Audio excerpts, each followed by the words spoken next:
Greetings, Judah, Israel. It's your brother DFG. Hey, my brothers and sisters.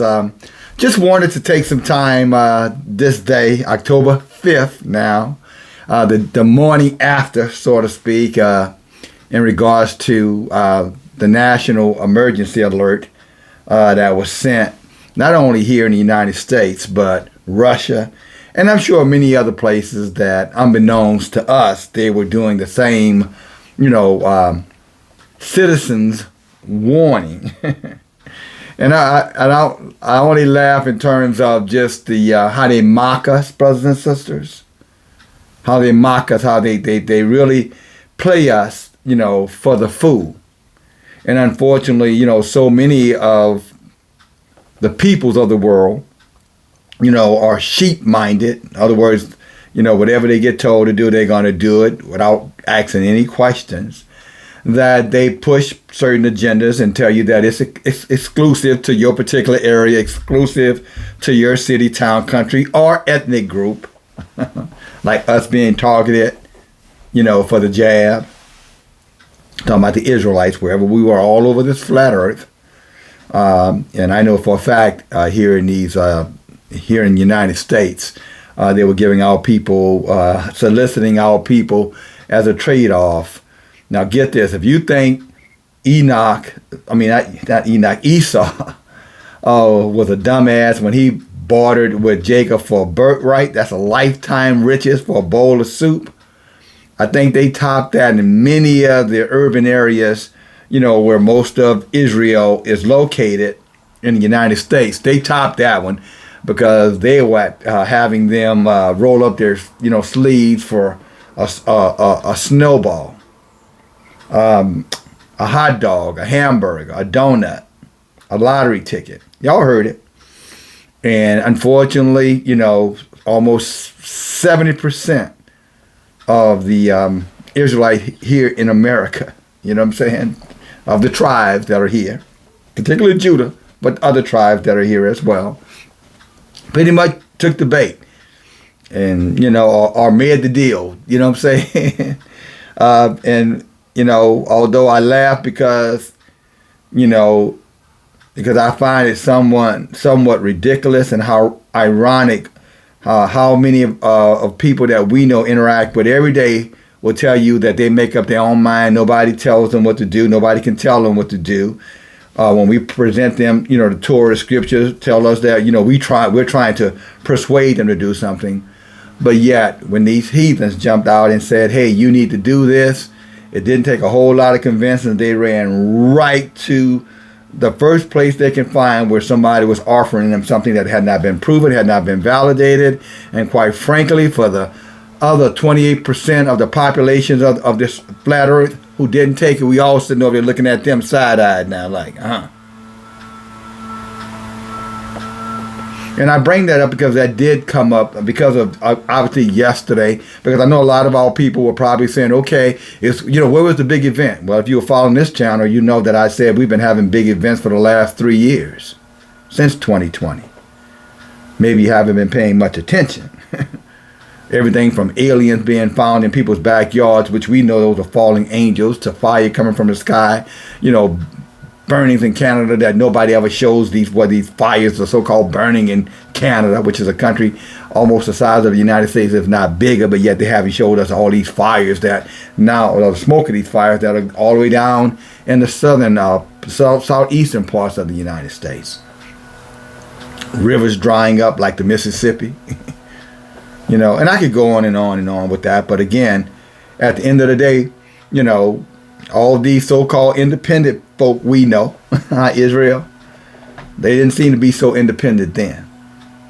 And I tied it into last night's Bible study because a part of the study was about witchcraft and sorcery.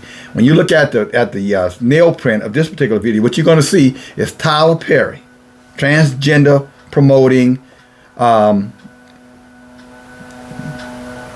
producer, director, whatever else he is, pushing, Diaries of a Mad Black Woman and all of this, these other agendas that he's been behind that no one seems to know that he's a wizard. He's the hand behind the curtain. He's the hand that you can't see. At least Israel can't see, because Israel is so captivated by glitter, and gold. But he's that hand behind there, and he's one of the originators who pushed it, along with Steve Harvey. All the ones who were behind it are now have big platforms now. What did Harvey say? Think like a man but act like a woman. Again, pushing agendas that tear down the family, tear down the relationship between male and female, not encourage it or build it up. Working for the ultimate puppet masters, the fallen, to do their dirty bidding. And we're going to talk about a man just like that here. But if you looked at that nail print, you see Tyler Perry laying his hands. Now, to my knowledge, I don't give a crap. But I thought Tyler Perry was in the entertainment industry. Well, I know he's in the entertainment industry. What I didn't necessarily put together until they exposed themselves, that T.D. Jakes is also in the entertainment industry, as most of these so-called mega pastors are. And what you saw was a transvestite promoting, closet homosexual, laying his hand on a mega church prophet, pastor, teacher, manpower, woman thou art loose, promoter, who's also probably closet homosexual, doing a little ritual for all to see. So you see a little thumbprint of that's actual Tyler Perry laying his hands on the other one. That's church and entertainment tied up right before your eyes. And if you watch that little small video, I wouldn't advise you to watch it, but if you wanted to watch it, it's been out for a couple of years now, I believe. It'll be very easy, very plain to see that who was in charge, on who's over who. Church ain't over the heathens over the church.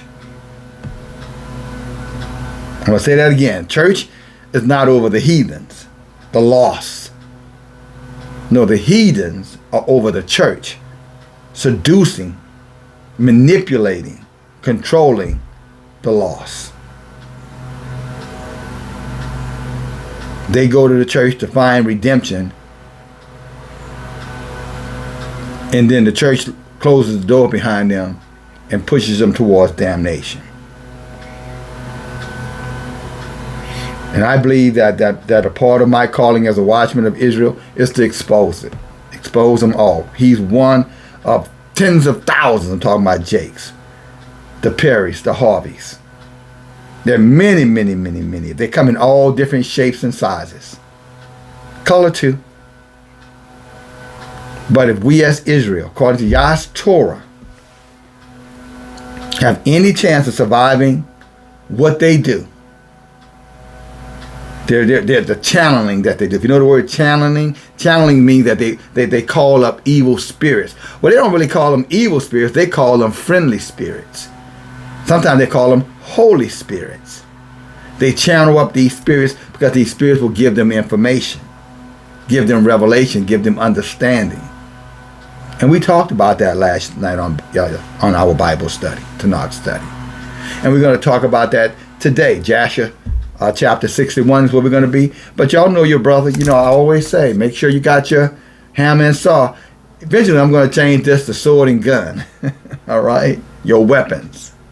Sword and gun. Remember, the yellow one is the gun.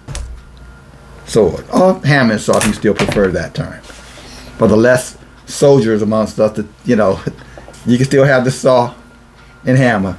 But the more aggressive among us, you follow me, then, we shifting a little bit over to gun and sword. Nothing wrong with those two words, by the way. Don't let anybody, make you think that somehow or another that makes you violent. That's a damn lie. That makes you wise to be able to defend and protect those things that you love. And our book tells us, in the book of Psalms, David said what? Blessed be Yahuwah, the strength of the man that I am. 144, Psalms 144, who teaches my finger to fight, my fist to war. Who teaches him? Who teaches us? Yahuwah. So, but anyway, I digress from that.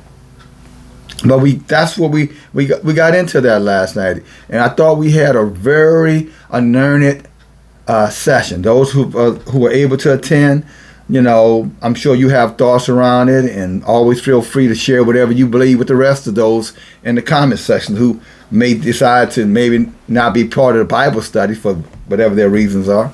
But at the same time, you know, read comments from, you know, from this particular video message. But we're in a dark time. We're in a dark age now, and it's going to get a whole lot worse. And as I said a moment ago, I know a lot of people were looking for some type of catastrophic event, some meteorite hitting the earth kind of stuff. Brothers and sisters, that's not the way it's going to. When that goes down, you ain't going to live to tell about it. When that part, their part, there won't be the next day messages. There won't be anybody promote, reporting on that.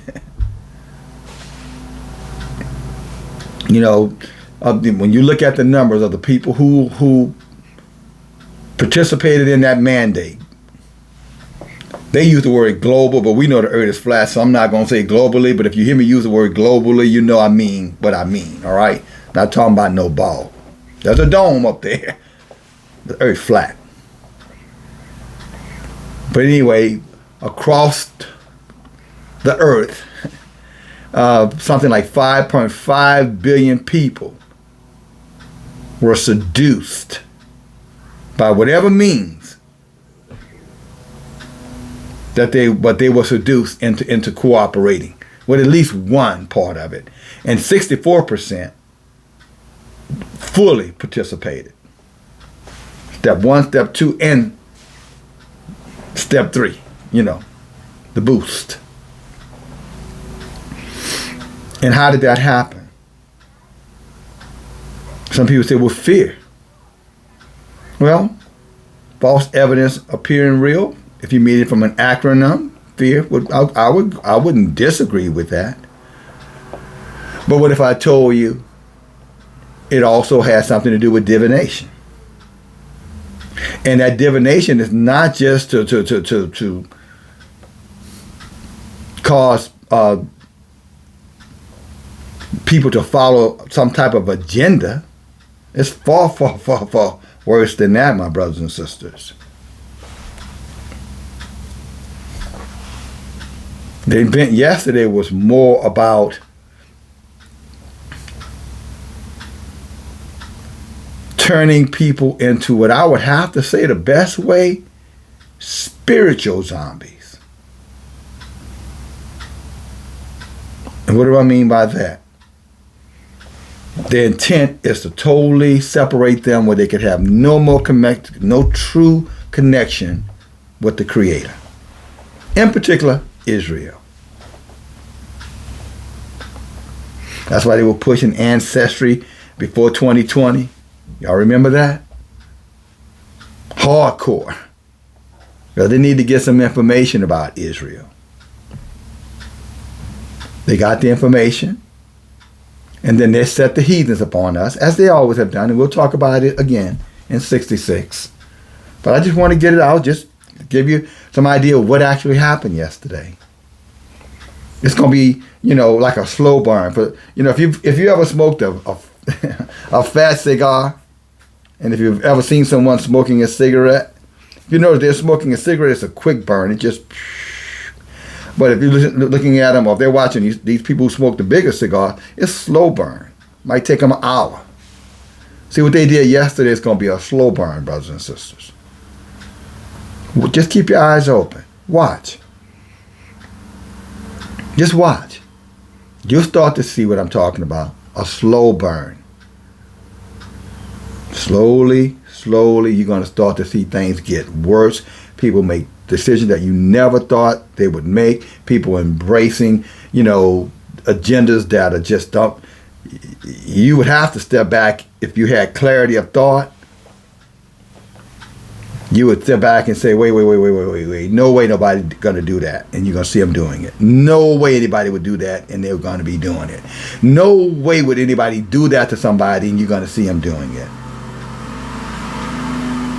That's why that term zombie. You know, CDC even has some information about a zombie apocalypse. They took it off their website now, but you looked at that website 4 or 5 years ago, it was there. What to do in a zombie apocalypse. And when you see something like yesterday that happens, that little ping to the phone or ping to the television, ping to whatever was pinging. Trust me when I say this, brothers and sisters. That's not innocent. That's not about if a crisis comes, they want all of us to know about it. If a crisis comes, whether you had a phone or no phone, you would know that crisis was coming. Am I right about it? Your cousin, your mama, your uncle, hell, your nephew who you thought died last week, he come from the grave and tell you, you heard about what happened in Chicago? You know, they had a big earthquake. It wasn't about that. It's about an agenda that's been pushed for 3.5 years against a group of people that the rest of the world was confederate against, or still is confederate against, to wipe those particular people off the face of the earth. And we've seen them try time and time and time again with eugenics movement, the pro-choice movement, all those other programs. We've seen them do it. Get the population down, get the population down, keep the population at 13% or less. Ultimately, get the population down to 0. And they will try, and they will succeed. 2/3 of Israel is going to be destroyed, according to the book of Zechariah 13:8. That's what the prophet says through the voice of Yahuwah. 2/3, 2 out of 3. So they're going to succeed. What you saw yesterday was probably the anticlimactic aspect of it, and now you're about to see the curtain call. The curtain call is like, after the show is over, they come back and reintroduce themselves. And what was that timeline that many of us were being told? 3 to 5 years after the initial beginning of what they mandated. I'm sure you still know what I'm talking about. Okay, you don't have to get into all the details of what I'm talking about. When you hear me do this, you know exactly what I'm talking about. And if you didn't know, that's what I'm talking about. Did that and that. Some 3 times. Like Lionel Richie said, 3 times a lady. So you'll see. And if it happens to be you who participated in it, you got real problems. And you can blow me off. You can blow off any others who are telling you that. You got real problems. And while you're sitting over there blowing us off, what you could be doing is being proactive to do something about it in case we are right, since you don't believe we're right. But we are. Book prophesied this would happen. The Apocryphal books talk about it. The scriptures prophesied. If you believe in Revelations, which is mixed with truth and lies, even they talk about it. Chapter 13. Y'all know what that's all about. But if you're a believer and you believe there's a creator, in other words, you're not an atheist, then you might want to, open up your ears and listen. Take down your defenses and inquire. Because if what we're telling you, if you fit that description, you went along with the program, then we're saying to you, y'all still know who you are. And I don't know how much time he's going to give you to come out of, the shit show religion that you may be in. Respectfully. I just showed you an example of a shit show where you got a transgender promoter putting his hand on so-called America's preacher because he offered him $1 million and he damn near pushed out a baby. According to the video, he pushing out the baby. That's what they said about Jake. He fell down in the spirit for that $1 million.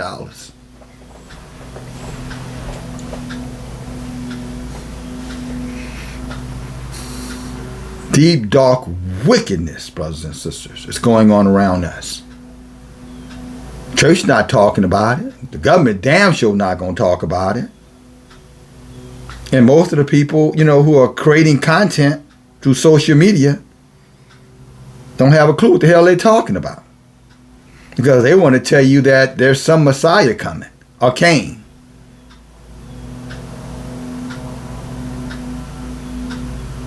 And read right all past all of the Tanakh that tells you ain't nobody coming here other than the master. And when he comes, he's coming to judge everything. And what is he going to judge them on? His commandments, whether or not they kept them or not.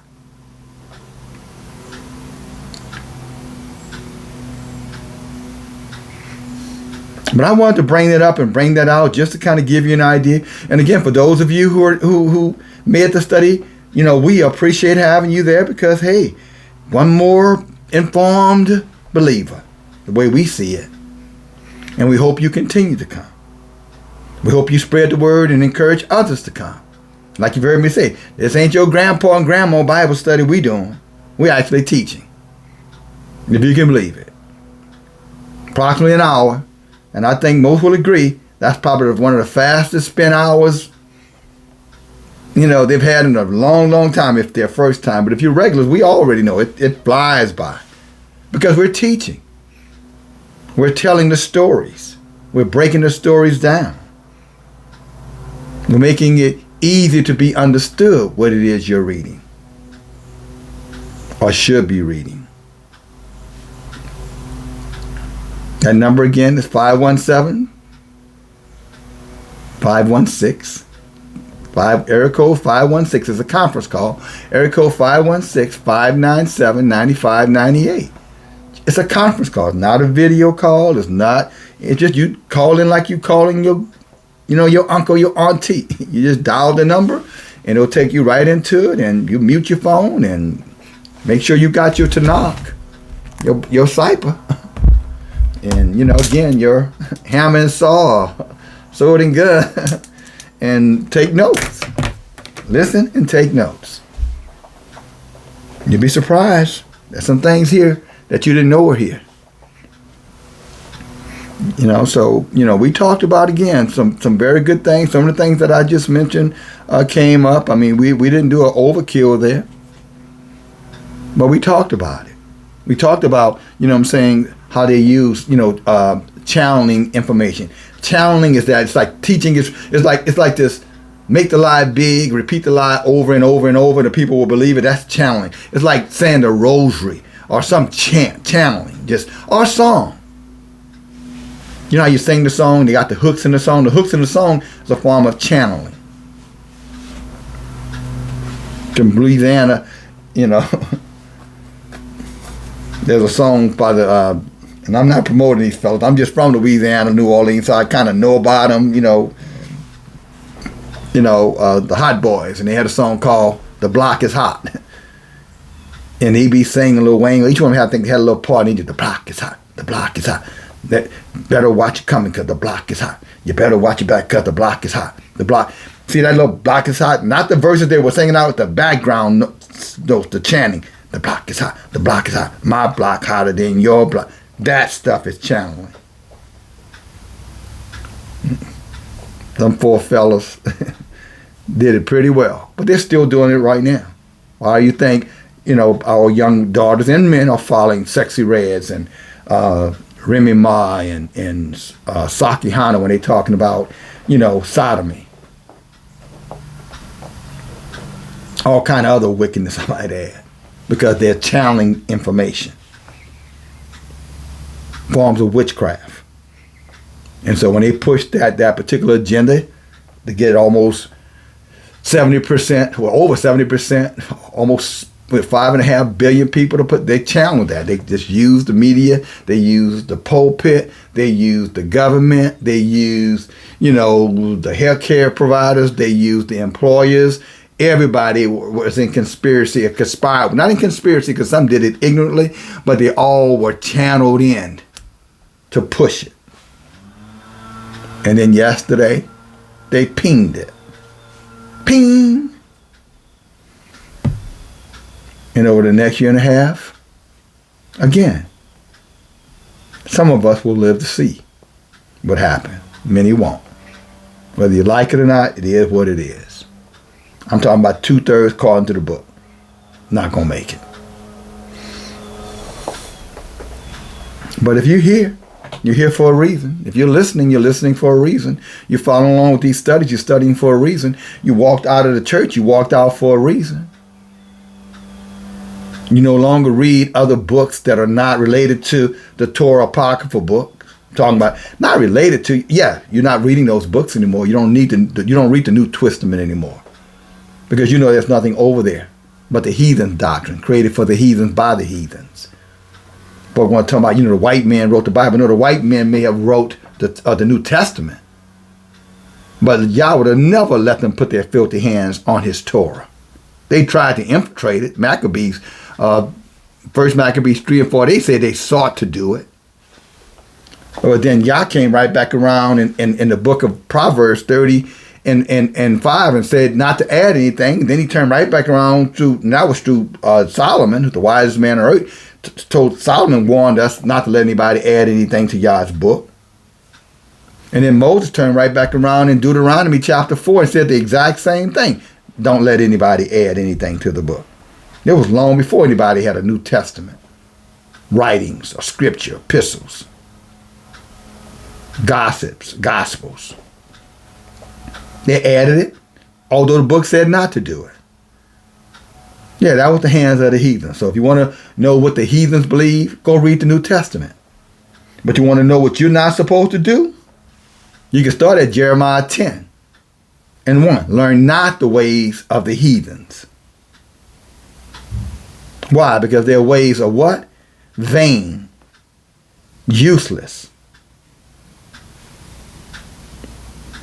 It's always for them lie, steal, destroy, kill.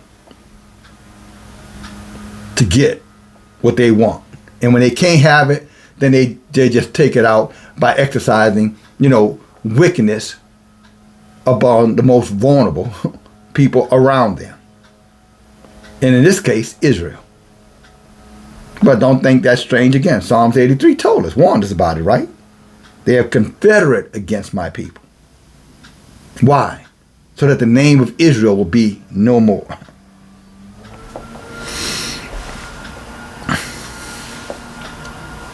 So I just want to size it up just so you have something. And again, if you went along with that agenda,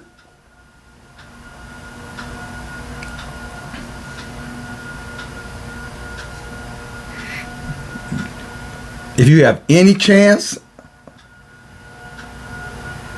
to survive what is to come, then you have to rid yourself of everything that's considered an abomination before Yahuwah. And I hope to be able to cover some of that with you in the next hour, y'all willing, give or take. And again, I invite you to stay with us and study with us because you'll learn. You'll learn about the things they were not willing to teach you in religion, in church. At least if you're Israel, if you're a heathen, again, you can keep on walking. Y'all got y'all gods. Y'all been winning. He did his witchcraft and magic. Problem is, y'all convinced some Israelites to participate in it too. At the high levels to convince those who are at other levels beneath them to follow them. Right to destruction, right to damnation, right into abominations. But that said, let me get into the word. But I do want to thank a couple of my brothers over the last couple of days who have been supportive of the channel. Brother Roderick and Brother Blackman. Thank you, brothers. Appreciate it. And again, as I said before, to all my brothers and sisters, you know what I'm saying? Any support is welcome support, good support. And according to our Torah, Hosea, Yah will bless you. I'm sorry, Tobit. Go read Tobit 4. Start reading at verse 6. Yah will break it down for you. Can we go there, brothers and sisters, then get into the message? Okay. I heard in my spirit, no, just give them the message. But again, thank you for all of you all who have been supportive. But read that over there because Yah is saying something to all of us. All right? He's saying something over there. And I think it's extremely important. It comes with a lot of blessings. It also, comes with a warning. So I think you should read it, okay? Tobit chapter 4, start reading about verse 6 down through 11, okay? And you'll get a better understanding of why, Yah is teaching us to not be selfish, and that giving is always a good thing when you're not doing it or you're not providing it for the wicked, like we saw Perry and Jakes doing. Okay? Praise Yahuwah. All right, let's get into this. First, come on, brothers. Before we get into Jasher, let's go over to the Torah. Yes, the Torah. Let's go to the book of Deuteronomy. I'm going to read a couple of verses here as a refresher, because we should always be going to Yah's word. Teaching is repeating till learning has occurred. What did David say in the book of Psalms? Meditate upon his word, day and night, so that what? You will prosper, that your hands wouldn't wither. You wouldn't be, that lack would avoid where you walk. He said, whatever you do shall prosper, if you keep his what? Torah. But we get there in a moment. Come on, let's go. Y'all ready? All right. Get down on it. Let's go, brothers and sisters. I'm always excited about the word, because I'll say this to my brothers and sisters. If you're in any kind of duress right now, stress, worry, concerns, I don't care who you are. If you got a soul, I don't care who you are. I'm telling you, you pick up this Torah, you start reading the scripture. I'm talking about, the Psalms and Proverbs and Jeremiah and Isaiah. Go to the Apocrypha, Susanna, Judith, Baal and the Dragon, additions to Esther,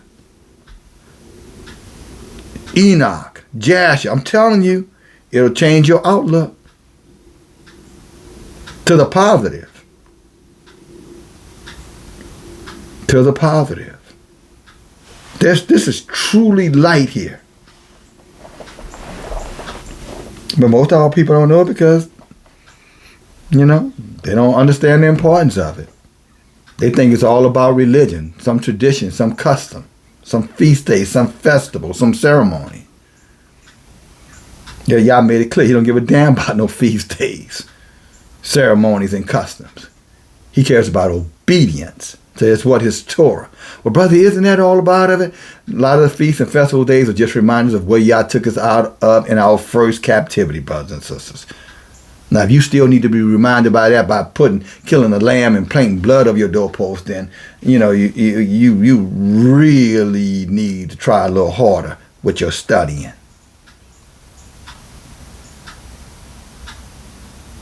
But again, it's not my job to make a case for that or against it. I'm just telling you what the book says. I don't care nothing about your feast days. I care about judgment and righteousness or obedience to my Torah. How you treat one another. How you reverence me, because I'm a jealous Elohim. How you have no one other than me. You worship no other place but where I am. That you separate yourself from the ways of the heathens. Learn not their ways. That you raise your... Well, now I'm going to get ahead of it. I'm not going to get ahead of myself. Come on, Deuteronomy, Torah, chapter 6, verse 3. Hear you, O Israel. That's us, brothers and sisters. Same Israel he's talking about in Isaiah 43 and 1. Same Israel he's talking about in Isaiah 58 and 1. Hear therefore, O Israel, and guard to do it, talking about his commandments. As a matter of fact, let me go to verse 1. 6 and 1. Now these are the commandments, the statutes, and the judgments which Yahuwah commanded to teach you, that you might do them in the land wherever you go, that you might fear Yahuwah, to guard all of his statutes. All means all of his statutes. To guard them means protect them, respect them. To guard all of his statutes and his commandments, which I command you, you and your son and your son's son, all the days of your life, that your days may be what? Prolonged. Hear therefore, Israel, and guard to do that it may be well with you, and that you may increase mightily. That's what David is talking about in Psalms chapter 1. Mightily. That's what Solomon talking about, the blessing of Yahuwah making a man rich and add no sorrow, no pity, no shame with it. It's also what Solomon meant when he said that Yah doesn't hear your prayers unless you keep in his Torah. Proverbs 28 and 9.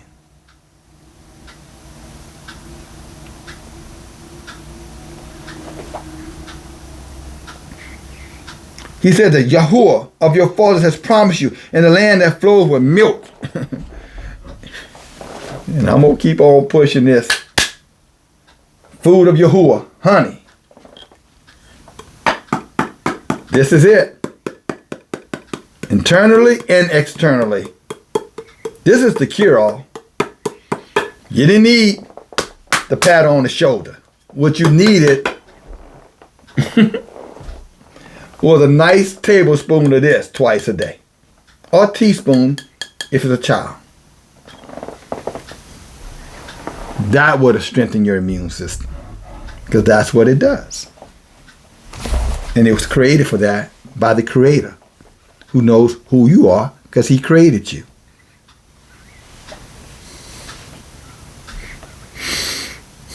In the land that flows with milk and honey. Verse 4. Hear Israel, Yahuwah is one. So that kills all this Trinity foolishness, Father, Son foolishness. One. And you shall love Yahuwah with all of your heart, and with all of your soul, and with all of your strength. And these words which I command you this day, they shall be placed in your heart, in your mind, meditating day and night. And you shall teach them diligently. Diligently means, what, again, nothing should be more important to you. Although you have other things that are important. But when you start setting up your daily priorities, this should be priority number one with our children. You're taking them to school. You're taking them wherever you're going. Well, this is what it's saying. That's what you should be doing. Watch. And you shall teach them diligently to your children. And you shall talk of them when you sit in your house or sit in your car. And when you walk by the way, sitting outside at the park. And when you lie down before you go to bed or when they go to bed. And when you rise up first thing in the morning. What's on your mind? You thought about Yahuwah, son? Daughter? And you shall bind them for a sign upon your hand. I mean, I believe it means they should see you in the book, parents. You shall bind them as a sign upon your hand, and they shall be frontlet between your eyes. See, the Torah should be like putting on these glasses to see through. Everything we see, we should be seeing it through Yah's Torah. Like everything that I'm seeing when I put these on, I'm seeing it through my frontlets. We call eyeglasses, but that's what frontlets are. But he said, the frontlets between your eyes. Verse 9. And you shall write them on the post of your house. And I got stuff written all over the place. And I am not kidding you, brothers and sisters. I can just go on and on. And everything's on this stuff. So I don't want y'all to think, oh, he just, no, it's something on it. Oh, and I just wanted to know, brothers, I'm not just talking, I'm walking the talk, all right? Hallelujah. So if you're over here, I'm just telling you, if you're over here, you're over here. It's everywhere. And, oh, and by the way, for you men out here, it's here too. There's markings there. Well, brother, okay. Look, okay. And just so you know, okay. It's all through here. That's what it's talking about, just to give you an idea. All right? You came here to learn, right? So I'm going to break it down and make it easy for you. Hallelujah, Yah willing. And you shall write them upon the post of your house and upon your gates. And it shall be when Yahuwah shall have brought you into the land which he swore to your fathers, Abraham, Isaac, and Jacob, to give you a great and goodly cities in which you built not. All in houses full of all good things which you filled not, and wells dug, and wells you dug not, vineyards and olive trees you planted not. And when you shall eat, when you eat, you shall be full. He said, but then beware lest you forget Yahuwah, which brought you out of the land of Egypt, out of the house of bondage. So you shall fear Yahuwah and serve him, and you shall swear by his name. And you shall not go after other Elohim of the people which are around about you. Talking about the neighbors, the other people, communities. He said you're not supposed to serve the gods that they're serving. See, that's in the Torah. Nobody told us that. They told us, oh, he's one for everybody. He said, no, he isn't. He said, they have their gods and we have ours. Elohim, our creator, not a god.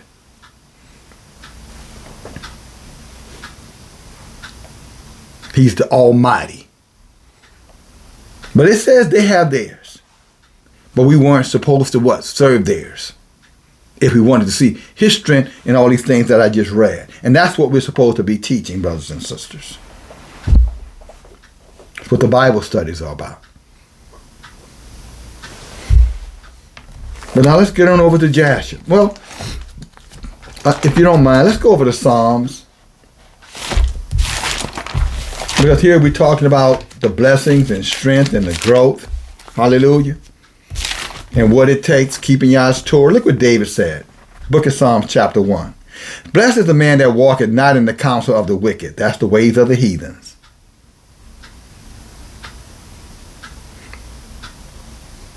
Nor stands in the way of the sinners, or sits in the seats of the scornful. That means their churches, their synagogue, their mosques, wherever they go. They don't sit with them. But this is where it gets for us. But his delight is in the Torah. Delight means they're happy in the Torah. His delight is in the Torah. Think about what we just read in Deuteronomy chapter 6. But his delight is in the Torah, and in his Torah he meditates day and night. And he shall be like a tree planted by the rivers of water that bring forth fruit in its season. His leaf also shall not wither, and whatever he does shall prosper. Those who are in the Torah. The very book they told us was done away with and gave us a new book. Their book, written by their prophets, to tell us, to get us, or to use channeling to persuade us to walk away from our book. And again, your brother is here, one of many voices, to tell you, no, turn back, come out. Touch not the unclean thing. Don't mix clean with holy, clean with unclean. Don't follow the ways of the heathens. Don't sit among them, don't stand among them, and don't walk among them. Don't pray among them, don't do anything among them.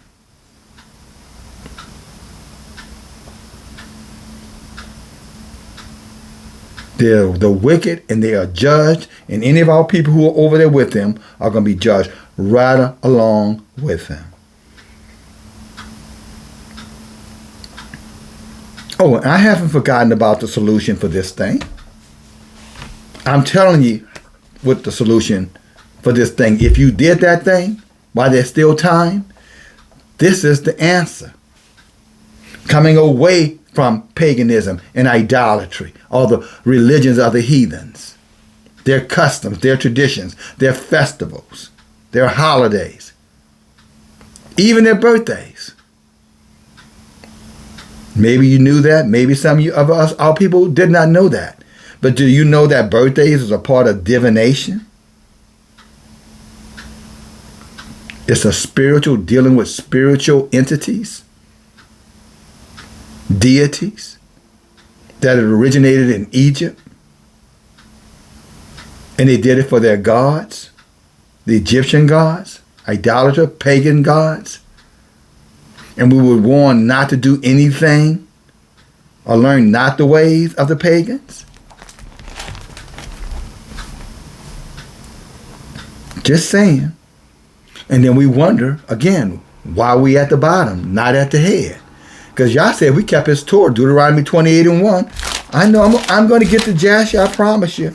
But you're here to learn, right? I know you didn't come here just to see my face. So we're here to learn, brothers. But we're here to learn. Let's learn. Let's learn together. Look at Deuteronomy in the Torah. Back to the Torah. David just said those who kept the Torah. Moses said it too. Because Yahuwah told them to say it. Goes here. Solomon said it too. But read Proverbs chapter 1. So his mother taught him the Torah.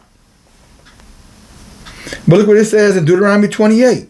And it shall come to pass, if you shall hearken diligently to the voice of Yahuwah, to guard and do all of his commandments, which I command you, Yahuwah will set you high above all the nations on the earth. And then he goes on to talk about all of the blessings, all the things that David talked about that we will be prosperous in from this Torah. But this is the one, if you did that thing, this is the one that you want to know. But remember, you have to keep his Torah. You have to be obedient. You have to grow. You have to teach it to others. And you have to come out of every form of idolatry. You have to turn your way against everything that is considered paganism. And yes, birthdays too. Sorry. True. Sorry, but not sorry. Otherwise, there's no hope for you. Because he said these things will happen if you kept his Torah. And those things are instructed by the Torah not to do. But look what it says here, Deuteronomy 28. It says, blessed shall be the fruit of your body. It means you're going to be healthy. It means you're going to be strengthened. It means you can be restored. But it has to happen when you hear the word, and it doggone sure has to happen while you're still breathing above the earth.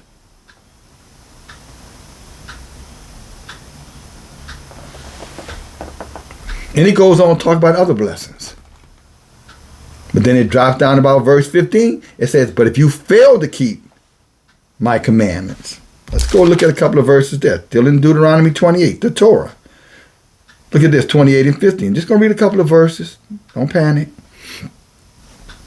Said, but it shall come to pass, if you will not hearken to the voice of Yahuwah, to guard all of his commandments and his statutes, which I command you this day, that all these curses shall fall upon you. Curse shall you be in the city, curse shall you be in the field, curse shall you be in your basket. And this is the one, verse 8, curse shall you be in the fruit of your body.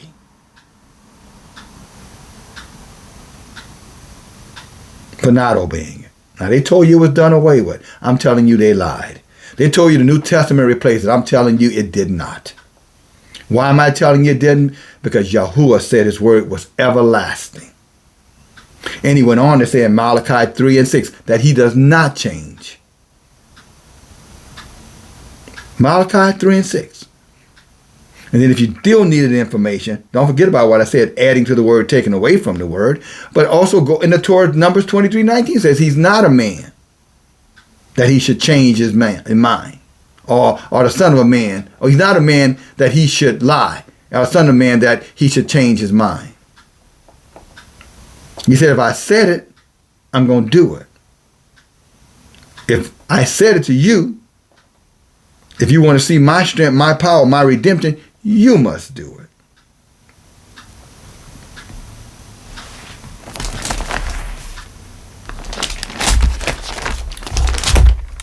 Praise Yah.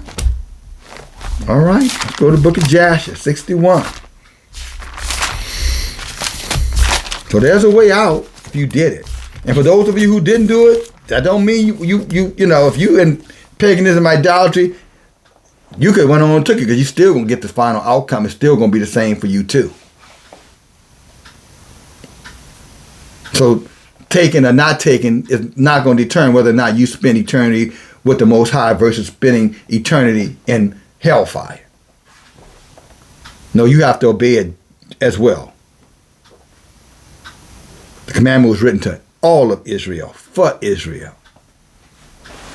The Torah was written for all of Israel, for Israel. He said so.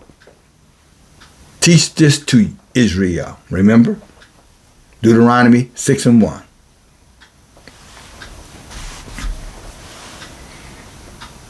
But let's go into the book of Jasher, because I want to move a little bit over to how the witchcraft, the lying prophets, teachers, watchmen, prophetess, how they're creeped in and how the enemy uses them to torment us, to deceive us, to misdirect us, to cast spells upon us. through their clever words, through their smooth voices. What did David say? Psalm 55? He said their voices are smooth as butter. Butter. You know, butter is smooth. So their words are smooth as butter. But he said they got a knife in their hands. And what does that knife do? It's to stab you right in the back or cut you right across the throat. But you'll never know it if you're just going off how they sound or how they look or their ability to perform. That's the seduction part of it. That's the sorcery in it. That's why they're so big of a threat. Because they're eye candy. They're very captivating. Or they're the heathen that just love Israel so much, but don't keep the commandments.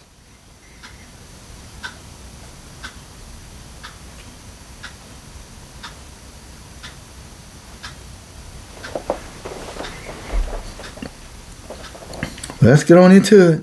The book of Jasher, Apocryphal book of Jasher. You can find all about Jasher. I told you, you can go to Joshua 10 and 13. I want to say 2 Samuel 1 and 18, give or take. You can find references. Even if you want to go in that heathen book that they wrote, 2 Timothy 4 and 7 talks about the 2 songs of Balaam. It's only going to be found in the book of Jasher. David talks about, brothers, again, Jasher is a legitimate book. But if you don't want to believe it because the heathens told you don't believe it, then I guess, you can stay stuck on your Jesus then. How about that? Or your Shalalam or Alawala, whatever the other idiot's name, thinking that somehow in the name in and of itself makes them redeemed. Please.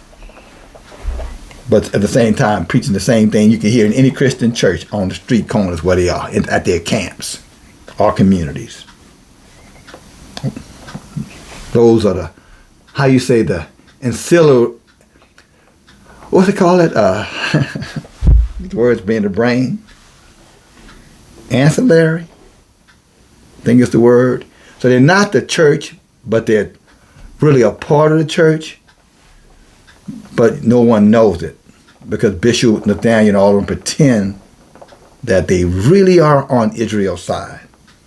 Why they get the bag from the heathens. The Jake Snakes and the Creflo Dollars and all the rest of them, all same. You know what I'm saying?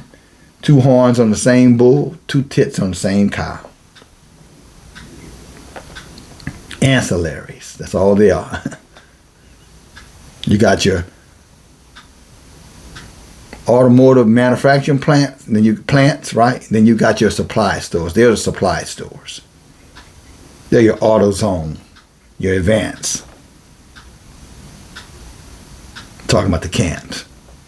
And the churches, well, that's your Ford and your Chrysler and GMs. Get it? But they all work together. But you would know it, or you're not supposed to know that. One senior to the other senior to the other. They both talk about each other, then the back they split up the loot. Like a shell game. Never know who's on whose side, dealing with them heathens. But anyway, let's go on. Book of Jasher 61. It shall come to pass that at that time, and it came to pass at the time that Pharaoh, the king of Egypt, commanded all of his people to make for him a strong palace in Egypt. And he also commanded the sons of Jacob to assist Israel in the building. And Israel made a beautiful and elegant palace for his royal habitation, talking about the wicked Pharaoh king, the heathen king, commanded us to do it. Didn't ask us. Doesn't look like paid us, but enslaved us. Can you think the prison industry complex? It's very, very simple. Except we commit no crime other than being the people of the book. But But they would call that slave labor. Verse 3. And Zebulun the son of Jacob died in that year, and in the 72nd year, going down of Israel to Mizraim, in other words, going down with his fathers to Egypt. And Zebulun died 114 years old, and he was put into a coffin and given to the hands of his children. And by the way, brothers and sisters, we're not supposed to be around dead bodies. And there are laws around that. You can find them in the Torah. And I will put, in the link, one is Leviticus 19, the other is Numbers 24, I think is right. You can read about that. If I'm wrong, I'll get it right and I'll put it in there. The laws around how we handle dead bodies, who's supposed to be at funerals and who's not supposed to be there. What's considered defiling yourself, contaminating yourself. And some of our people are running to funerals, because we think we're supporting the families, and you're condemning yourselves. You're defiling yourself. You're making yourself unclean. I'm talking about if you're going to keep Yah's Torah and everything that I'm talking about, if you want it applied to you, if you want your body to be healed, then I'm telling you, you have to be obedient. And guess what, brothers and sisters? What I said to you just now is a part of that. Truth be told, if I was to die, my woman, if that fit, I'm just using myself figuratively here, my woman, my children, my parents, that's it, would be permissible by Yah's Torah to be a part of the processing of my body, the grieving, the mourning of that body. And that would apply for any of us. But they never told us that. You got churches packed with Israelites.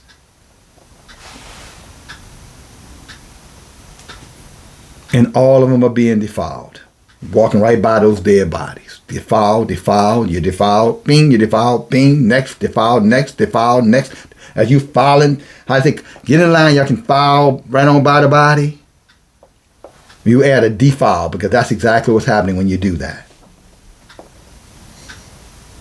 And this is why they don't want us in the Torah. This is why because they know as long as we don't know the Torah, then guess what? We're going to keep on doing the thing that the heathens taught us to do, and keep on dealing with these curses that Yah promised that he would put upon us for doing.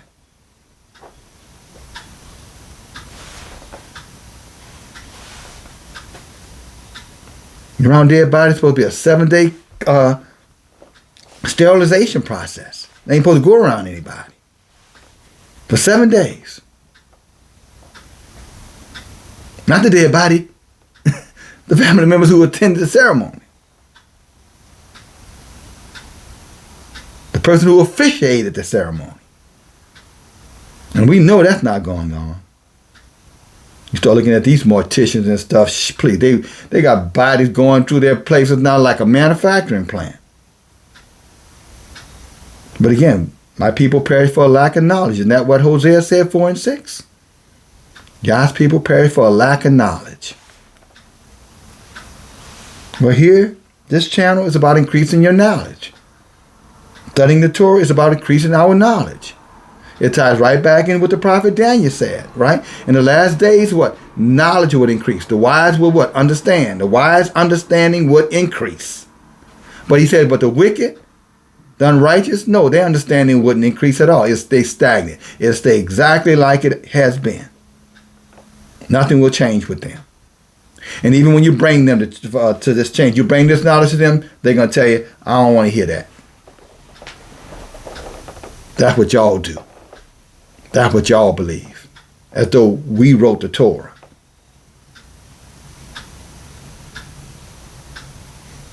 But that's Yah's judgment against them for having a hard heart towards his word by learning the ways of the heathens. And he warned them not to do it. Learn not the ways of the heathens, because the heathen ways are vain. Jeremiah chapter 10, 1 through 4. He can give you an example of the Christmas ceremony that they celebrate. And again, you heard me read it in Deuteronomy chapter 6. Don't serve the gods of the people who live around you. How hard is that to understand? But you walking in these churches, temple synagogues, and you see a little bit of everything in there from all over this flat earth. Heathen here, and a heathen there, another heathen over there, and the Israelites sitting right in the middle smiling and grinning. That's my church, Joe Osteen, my pastor.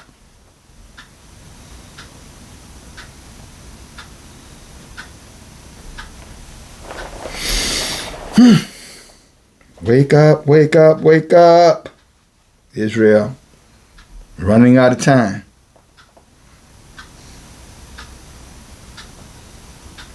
Verse 5. And Seppo, the son of Eliphaz, the son of Esau, the captain of the host of Angus, the king of Dinabah, was still daily enticing Angus to prepare to battle to fight with the sons of Jacob in Egypt. And Angus was unwilling to do this thing, for his servants had related to him all the might of the sons of Jacob, and what they had done to them that had battled with the children of Esau. In other words, this provocative Edomite, he's an Edomite, he's from Esau, who became Edom. The Romans, the Caucasians, was enticing the Africans to attack Israel, or the Israelites, the sons of Jacob, Israel. Come on, watch this. Follow. For battle to fight with the sons of Jacob in Egypt. And Angus was unwilling to do this thing, for his servants had related to him all the might of the sons of Jacob. Because when we keep Yah's Torah, we are strong, brothers and sisters. That's what he said. He would make us the head, not the tail. In their battle with the children of Esau. And like Joseph said, Esau will be our perpetual enemy. So for all of you brothers and sisters out there thinking that somehow or another, the heathen somehow or another going to love you, the heathen somehow going to get it, they're going to finally wake up. No, they're not. They're not asleep. You are, if you believing that.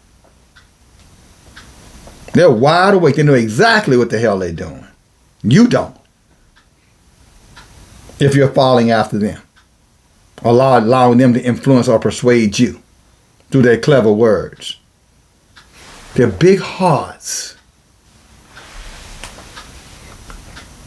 And there you are lapping up what they say like a lap dog. When y'all told you their words were smooth as butter. Soft as oil. What do you think that means? That they're going to reveal to you how they really feel deep in their heart? I doubt that. Matter of fact, according to the book, no, they will not. They will tell you exactly what you want to hear or they want you to hear to have access to what they want, even if that is you.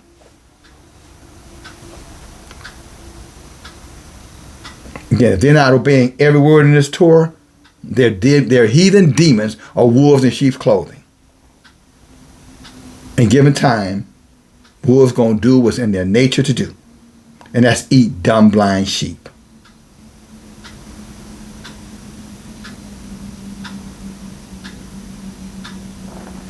Who trust wolves. Or don't know the danger of a wolf when the wolf is in their presence.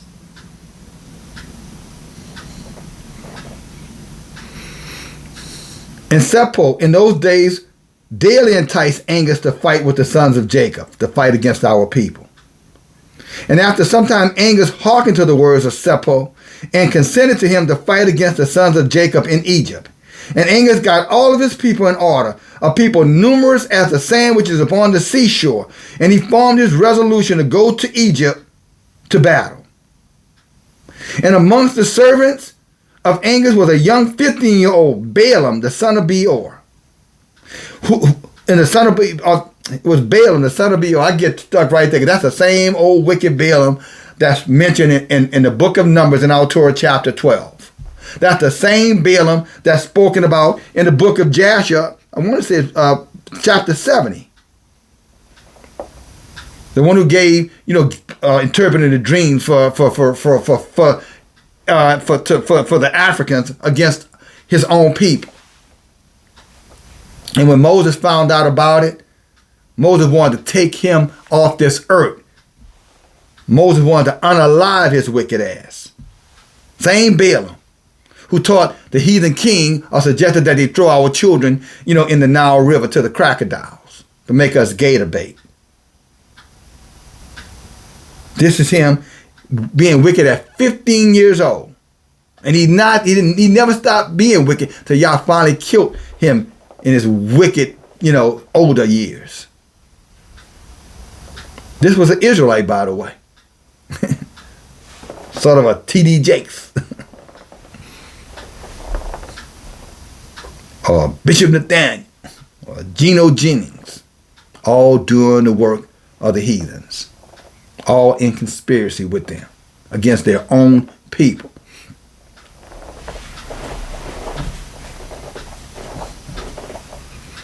Talking about Balaam example. And Angus said, let's go back to verse 8, Joshua 65 and 8. And amongst the servants of Angus was a young 15-year-old, Balaam, the son of Beor, was his name. And the youth was very wise and understood the art of witchcraft. So for all these people who are practicing all of these occulted behaviors, that's just innocence. The one-eyed thing, the triangle things, the mulak, the horns, the goat things. That's just innocent. They don't mean nothing by that. They're deceived or they're lying to deceive you. And both, if either one of them is damnable for you. Witchcraft is real. You can go over to the book of Joshua. You'll find, Rachel did it. Not Rachel do it. Rachel's father was doing it. I'm sure they were raised up around a sorcerer. Laban. You want to bounce over there and bounce back? Because I want to show you that this stuff is really real.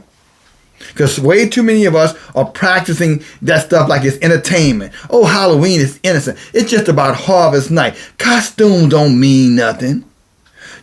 Dabbling in with witches and devils and ghouls and goblins and putting decoration on your house and jack-o'-lanterns with lights, that looks like a skull or like a dead evil spirit. That's all innocent. They are, look. Okay.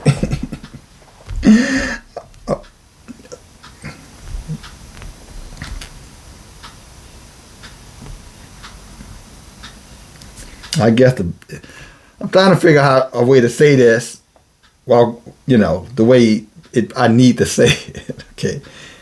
Again, if you are one of those people who believe that this stuff is innocent, Hosea told me to tell you in his writing, the book of Hosea 4 and 6, he said, Israel, you are being deceived. And in that deception, you are going to be destroyed in the world to come because of your lack of knowledge of what you're doing, the consequences. Not a lack of knowledge of what you're doing, you don't understand the impact of what you're doing. And that's about the softest you're going to hear your brother break anything down, because I could have went the other direction on you, but I ain't trying to run you. I'm trying to inform you.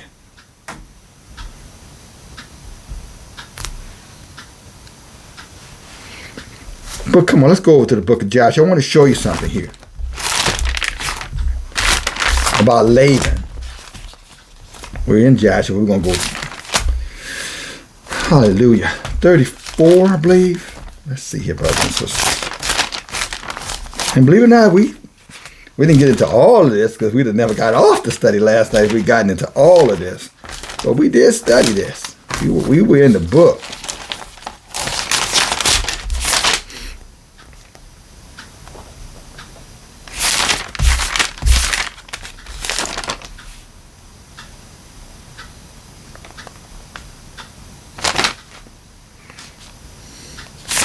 Oh, here we go.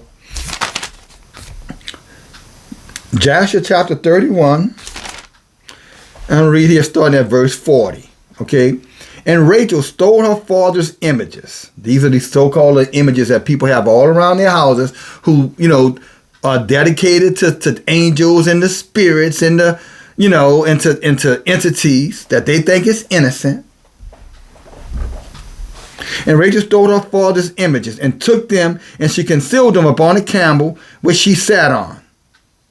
And she went on.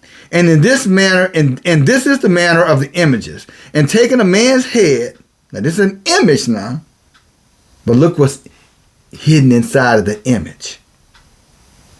Look what it represents. It's the equivalent. This is the manner of the image. The image.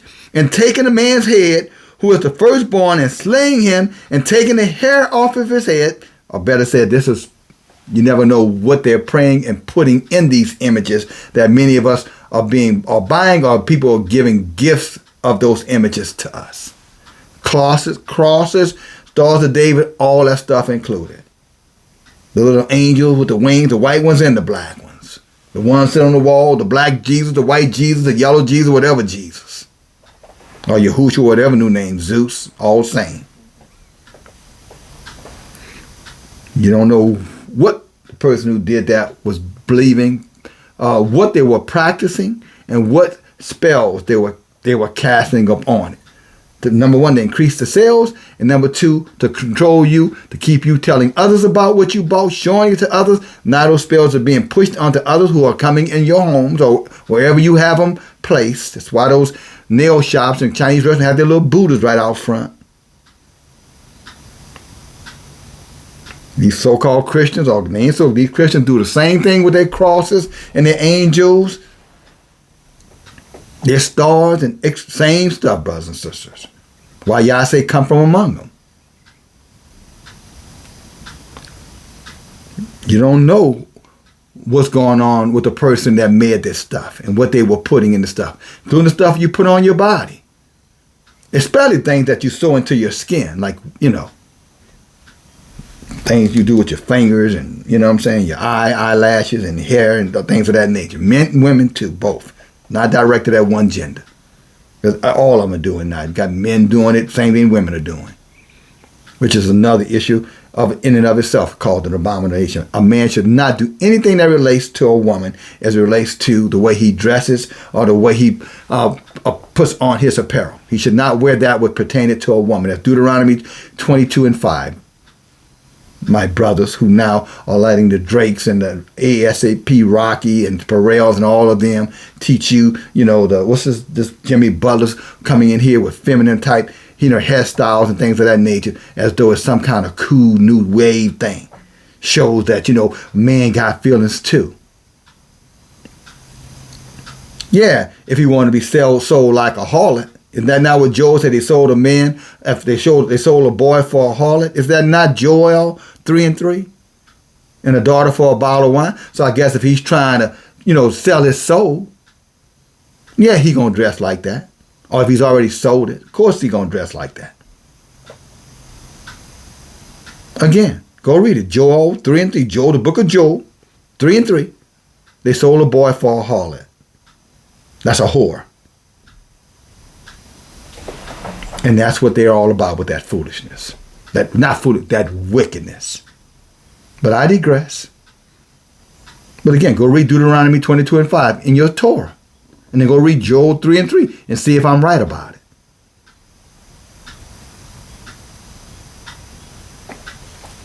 Like I said, don't take my word for it. That's why you got your hammer, saw, sword, and gun.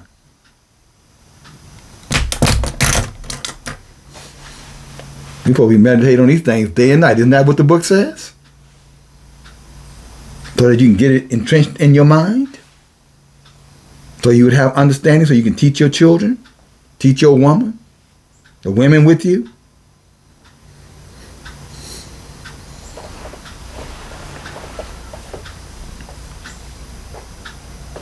Verse 42, and at that time they will bow down to it. And it speaks to them, talking about this image. And it speaks to them. in all matters that they ask of it. This includes voodoo, brothers and sisters. This is a classic example of voodoo. So if you like in any country where they're practicing voodoo, or any states, southern parts of states like New Orleans, where else? All of the southern parishes of New Orleans, Jamaica, Haiti, Dominican, Honduras, Trinidad, St. Thomas, Cape Verde, all these places where they're pushing voodoo, this is what it looks like. And y'all, if you're in those countries, y'all know what I'm talking about. They got them little heads, these little dolls and stuff, and they're placing these things all over people and putting pins and stuff in them, making them look like certain people or certain, ornaments, etc. And praying to it, and they know those things have power too.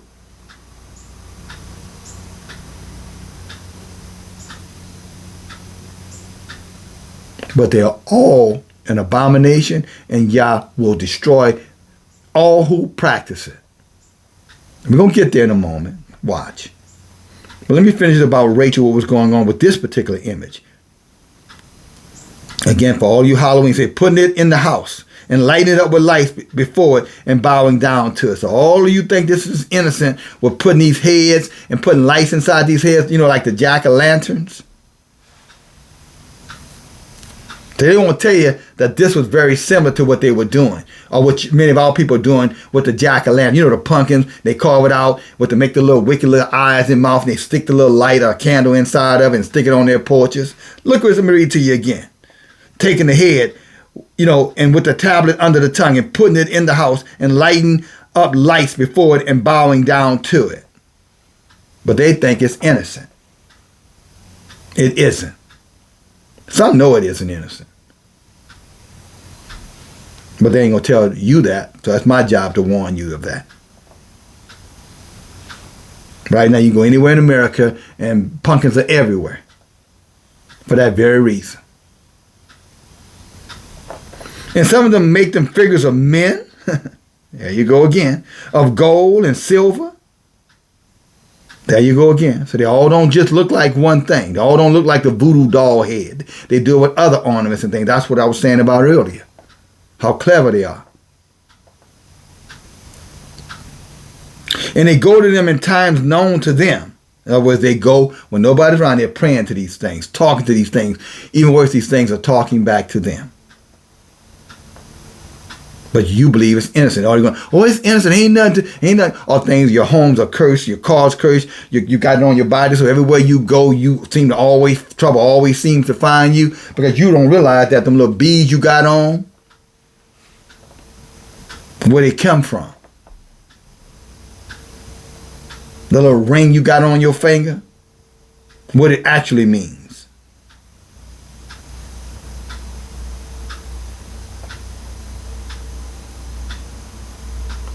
Because all of it is symbolic of something, brothers and sisters. The question should always be, is this appropriate or not? Not, I don't care about that. I ain't getting rid of my gold. I ain't getting rid of my diamonds. All right, don't. But if you wonder why there's no peace in your home, you might just want to ask yourself a question about those things that you can't part with. Physical, human, and material things you can't seem to part with. And you don't think you're being controlled because you choose not to believe it. Not that it isn't happening, brothers and sisters. That's why your brother's bringing this out. That's why it's so dangerous. Again, our people are destroyed. We perish for a lack of knowledge. What knowledge? The knowledge we're going over right now. This is the time. This is a message you ought to share. I'm trying to keep it a little clean so nobody won't accuse you of sending a message from the cursing prophet. Not funny, but I know how they treat you, and I know some of you are scared because of that. Don't let nobody punk you out. Do what you got to do. They don't want to hear, that's on them. At least you did your part. Well, I always remind you to thumb up the video. Stop now and thumb it up if you haven't already. It's another way of supporting the message. Not me, the message.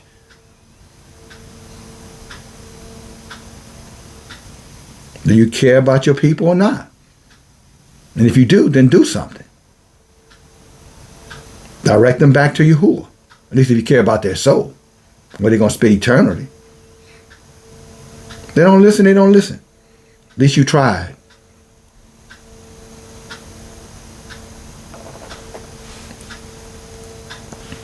So yeah, thumb it up.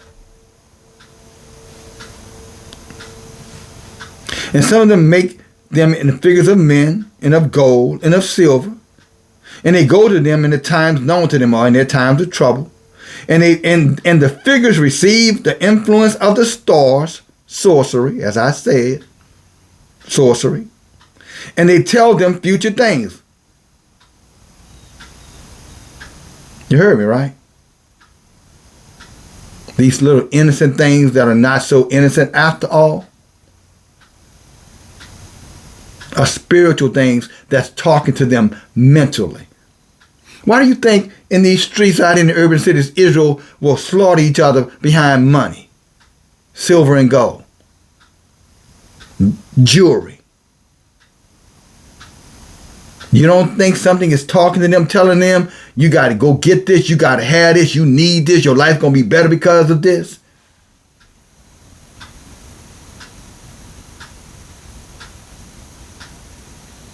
Well, something told them to do it. No, they just told themselves. No, that thing inside of them told them, and they didn't realize that there were demons talking to them. So they just assumed I had an idea, and I executed it. No matter how wicked it was. Got to do what I got to do to survive. Yeah, in this little short period of life. But that's the same mindset that caused people to go get the jab. I got to do what I got to do to survive. Got to feed my family. Now look at the situation that they're in. This is real, brothers and sisters. That is not to be taken lightly. Now you tell me what other channel going to sit here and break this down and tell you like this. And I say that because y'all told me to say it.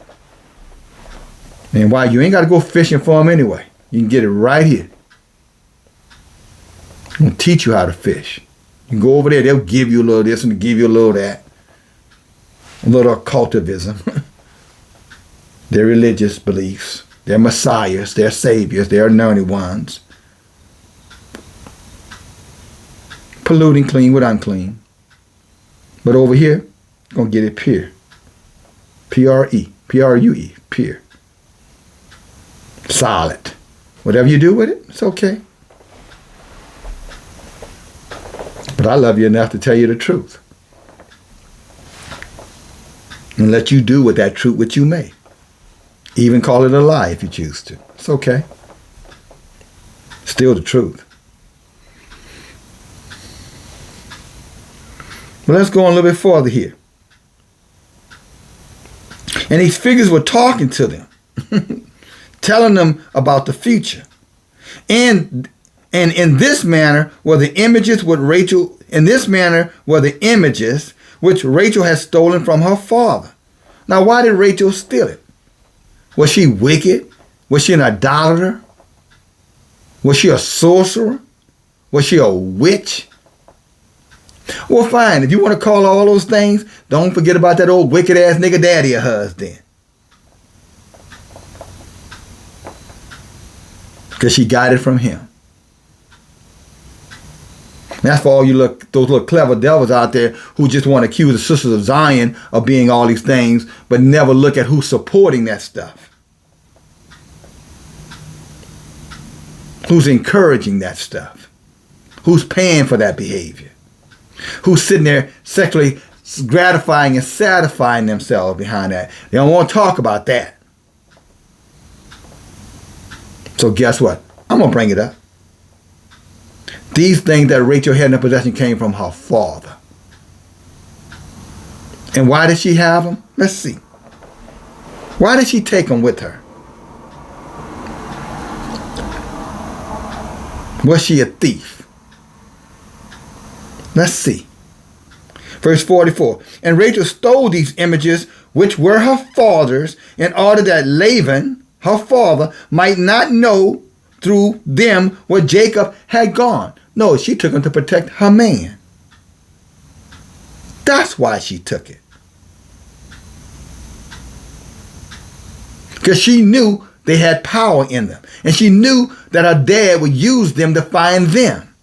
Because they were on the run from him. Because he sought to kill Jacob, her husband, her man.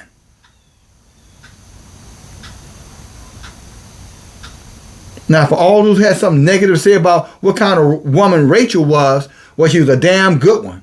Let me tell it.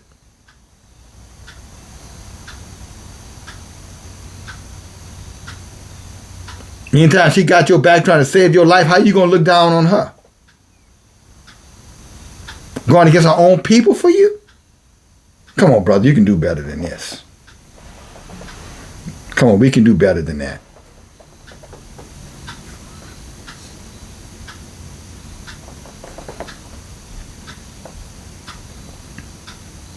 Verse 45. And when Laban, Jasher, just so you know, I'm in Jasher chapter 31, verse 45. And Laban came home, and he asked concerning Jacob and his household, and he was not to be found. And Laban sought his images to know where Jacob had gone. So he was practicing, he was using these things to get real-time information. That's what's going on in our homes. That's what happens, brothers and sisters, when you're dealing in these so-called innocent things that you think, Ouija boards, you know, horoscopes, astrology, that you think are innocent, numerology, that they're telling you is innocent. None of that stuff is innocent. That stuff is real. Those numbers, 33, 66, those are real. That stuff is real. That connects them with the demonic, what we call demonic, but with the fallen world. The rulers of the fallen world. We call them demons.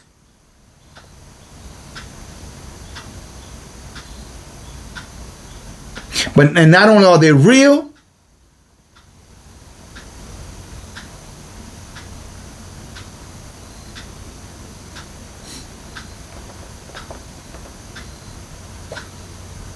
they come with information.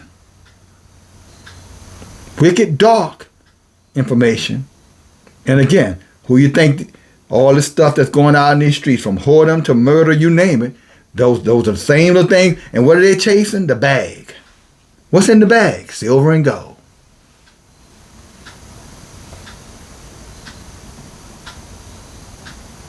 In other words, money, or means to get money.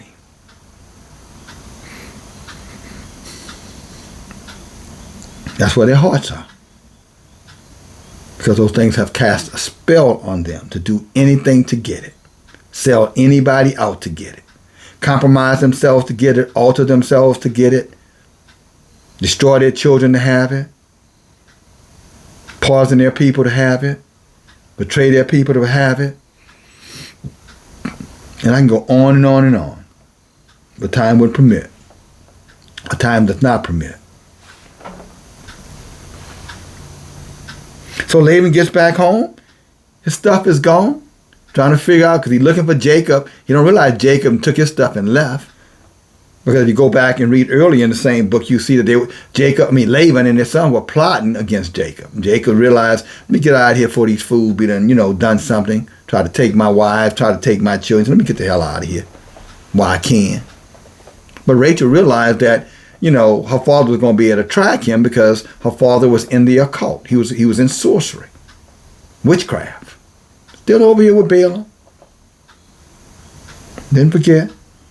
Hope you didn't. So when Laban came home and he asked concerning Jacob and his family, and he could not find them, Laban sought his images to know where Jacob had gone. And he could not find them. And he went to some other images. He had more than just one kind, brothers and sisters. That's why I say you need to search around. Search what you have on. Search what you got in your closet. Search what you got on your bookshelf. Hanging up on your wall. Search. You'll be surprised what's there when you take a closer look. Go see what Grandpa gave you or Grandma gave you years ago. Because they didn't know no better. They were in the cult too. That's why their chains weren't never broken. Most of them died the same state died in the same state they were born in. They were born poor and died poor. Poor. Born under oppression, died under oppression. Like Brother Adrian said the other day, they were surviving, not living.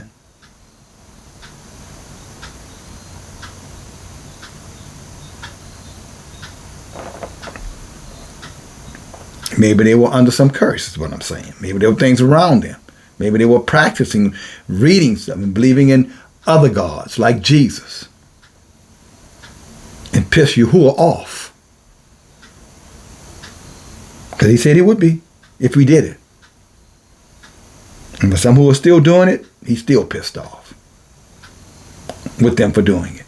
That's why those of us who came out. Because we like, I don't need to make him angry. I'm going to need him in the end. And he inquired after them, and they told him that Jacob had fled. Who was them who told him? The images. They told him the cult that he was in. Those idols and things he had around him. Whether it be a jack-o'-lantern or a witch or a little devil, again, Star David, a cross, a little ornament, a little what you think is intimate. Those, what they call those things? The emotional stones, the emotion rings, mood bracelets, MOD, those mood bracelets, all those things tied into the occult. Yeah, they're telling you how you feel. Because it's a part of the occult. Witchcraft. And it's reading you properly by that. But now they've tied the Internet of Things, and they put something in some of those people who did that thing. Now they tied that all into this too. Now you become a part of that. They have become a part of that, unbeknownst to them.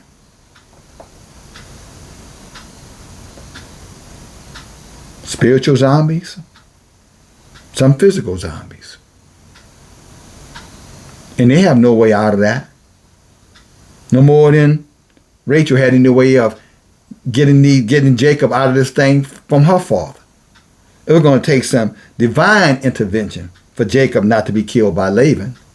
And if you read the rest of the story, read on to the rest of the book, you'll find Yah did send divine intervention. Some of the stuff that our people in, if you made some of these decisions, or some people made that bad decision, that's what I'm saying. Them demons did what they want to do. They have altered those people's bodies, and it's going to take divine intervention for them to be saved. But as long as they're in idolatry, as long as you're not keeping the Torah, as long as you're rebelling against Yahuwah, serving and saying others are your Savior, then guess what? Death rides a horse. And he's got in his back wallet your name.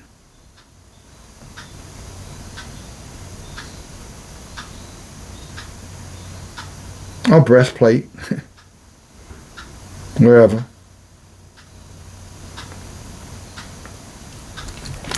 The dangers of it all, brothers and sisters. Nothing of this stuff is innocent. They just lied and told us that it was. Now here it is, back to old wicked Baal. But let me do this before we go a little bit farther. Go look over here. Look at Deuteronomy chapter 18. Just because I want you to understand, brothers, this occultic stuff, sorcery stuff, witchcraft, none of this stuff is innocent. They want to make you think it's innocent. They commercialized it. Like I said earlier with birthdays. Oh, ain't nothing wrong with that. That's a good thing. But if you go look at it, it talks about a spirit comes with you every year. Every year of your birth, a new spirit journeys to your body. And those cakes and candles have a totally different understanding of meaning. My brother Adrian, I don't know if this is possible, but I know you read the article to everybody last night on the Bible study. If there's any way to copy and paste that into the comment section, would you do that for your brother? Just the part you read, copy and paste it, and then copy it and then paste it into the comment section. All right? Or if you can't, let me know, then I'll try to see if I can do it and put it in there. Because my brothers and sisters, y'all need to read this, brothers and sisters. Stuff is real.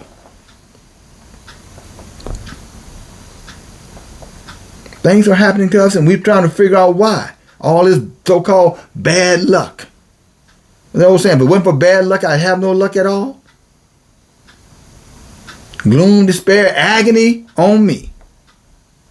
Deep, dark depression, expressive misery. That's Israel. And why? Because we turn away from our Redeemer. We turn away from his Torah, his word, his sovereignty. And we thought we could do it without consequence. And we were wrong. But look what it says, Deuteronomy, Torah, chapter 18. Hallelujah. Look what it reads here, brothers and sisters. Starting at verse 10. There shall not be found among you anyone that maketh his son or daughter pass through the fire, or that uses divination. And you can look up divination to see what it means. Look up the word divination. That practice, which is another word for witchcraft, or one that practice sorcery, or an enchanter. They use that with music. That's the music. That's the chant. You hear me talk? That's the hook. Those Lil Wayne is an enchanter. Jay-Z enchanters.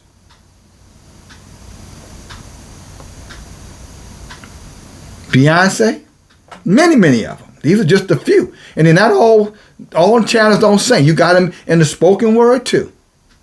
Damn sure got them in the churches, standing behind the pulpit. Big time. News broadcasters, the Stephen A. Smiths, the Gayle Kings, the Oprah Winfreys, all those people, enchanters. In other words, agents of the hidden ones to push propaganda upon us.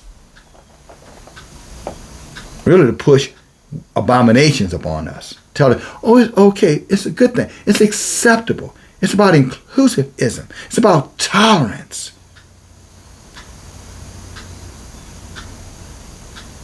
Enchanters. Some call them witches and warlocks. Let's go on.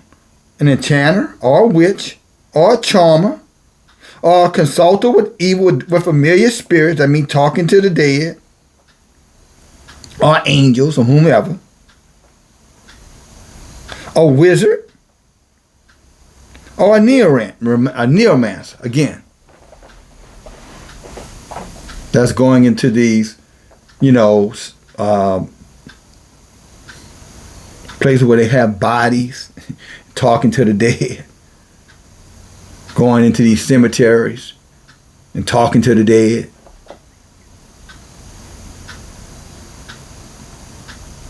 Interacting with the dead.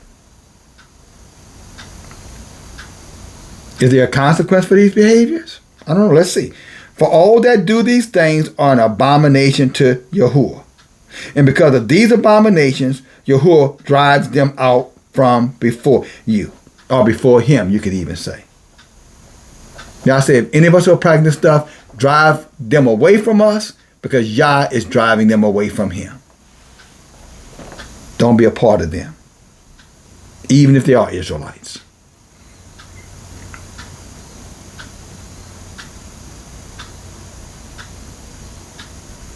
Again, all of these holidays, the days that they have on the calendar, next after next after next, most of them tied into blood sacrifices.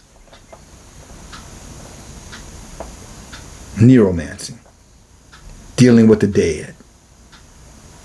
Halloween, that's a neuromancing holiday. Dealing with the dead, the spirits of the dead. And they can call it harvest night, whatever they want to call it, it's still the same thing. Like putting lipstick on a pig, it's still a damn pig. Don't be caught doing it, brothers and sisters. And if you have done it, repent of it. And don't do it again.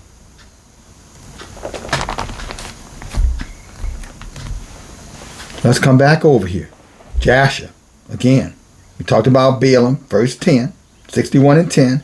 And Balaam ordered that they should bring him wax, and he made there the likeness of cherries. See how he used this sorcery to make things. That's what I was saying earlier, brothers. A lot of the ornaments and different things that are in homes that we think are innocent are not.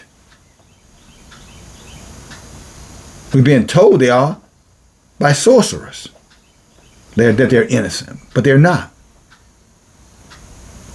They know the damnation of it. At least whatever it is that told them to tell you. Some of them are just puppets too. They're doing it out of pure ignorance. They don't know what. They're just doing it because their mama did it and their grandmother did it, or their daddy did it and their grandfather did it. My daddy was a Mason, so I'm a Mason. My daddy was an alpha, so I'm an alpha. My mama was a I don't know, Delta, so I'm a Delta. All to their own damnation. Occultic. Greeks. Same ones who were fighting against our people, by the way. Edom. Edomites. Romans. We read about it a little earlier. That's who they're working together. Agnes is working with the king to try to get him to attack our people. The so-called Grecians, Romanians, Romans, their culture, their religions, their belief system.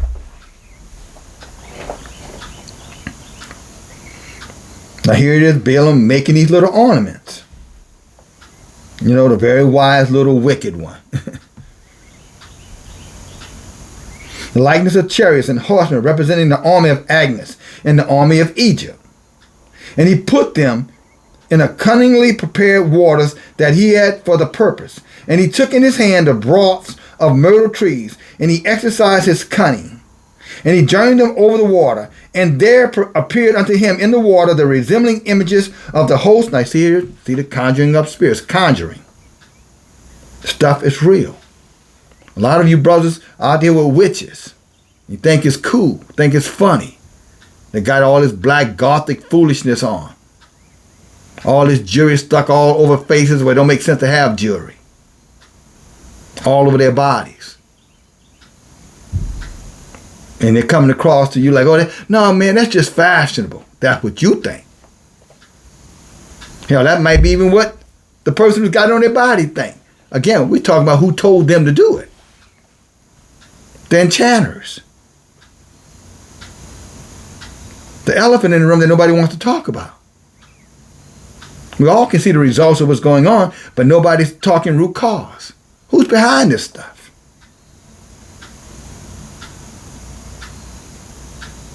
The book is clearly explaining to us evil, the fallen ones. Go back and read Enoch 105, talks about them. Go back and read the book of Enoch chapter 8. It tells you who taught the uses of makeup, swords, shields, ornaments, sorcery, witchcraft, astrology, moon worship, sun worship. It's there. It gives you the name of the fallen demons who taught it to men. But if you don't have the apocryphal books, how are you going to know that? Or you think the apocryphal books, some spooky, it's funny how people, oh, that's demonic, but you over there practicing Halloween. So we have the apocryphal book, and you're accusing us of being demonic demagogues, but you over there celebrating Halloween.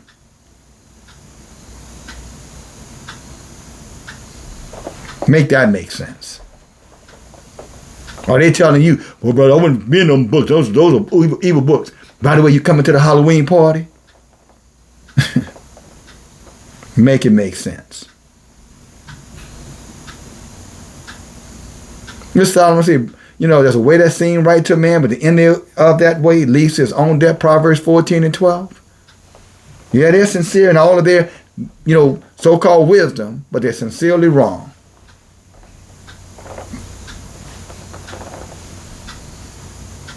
Verse 11. I'm sorry, let me finish up verse 10. And Agnes falling before the resembling images of Egypt and the sons of Jacob. And Balaam told these things to Agnes, and Agnes despaired and did not arm himself to go down to Egypt to battle, and he remained in his city. So he decided, I better leave them Israelites alone, I'm going to get killed. Y'all going to destroy me. That's what Balaam told him when he conjured up his witchcraft. Told you there are real answers there. And Balaam was wicked. But y'all, just because they're wicked don't mean they don't have spiritual power, brothers and sisters. They don't have the power to change things and transform things and heal things and break things. Oh, yes, they can. Why you think so many people are caught up in these churches on healing day? They did get healed, and it's possible. But it wasn't through the power of Yahuwah.